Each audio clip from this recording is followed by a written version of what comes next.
ഒരു തുടക്കക്കാരൻ എന്നുള്ള രീതിക്ക് ഏറ്റവും നന്നായിട്ട് വളർത്താൻ പറ്റുന്ന ഒരു വെറൈറ്റി ഡെൻഡ്രോബിയം വെറൈറ്റി ആണ്.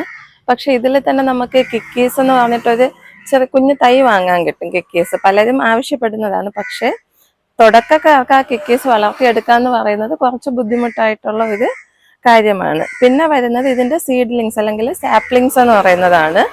അത് കുറച്ചുകൂടെ ബെറ്റർ ആണ് നമുക്ക് വളർത്തിയെടുക്കുക എന്ന് പറയുന്നത്. പിന്നെ നല്ലത് ഇപ്പൊ തുടക്കക്കാർ എന്ന രീതിക്ക് ഏറ്റവും നല്ലത് അത്യാവശ്യം നല്ല പ്ലാന്റ് നോക്കി വാങ്ങിയിട്ട് വളർത്തിയെടുത്ത് ശീലിക്കുക എന്നുള്ളതാണ്. അതിനുശേഷം നമുക്ക് ഈ സാപ്ലിങ്സ് ഒക്കെ വളർത്താം.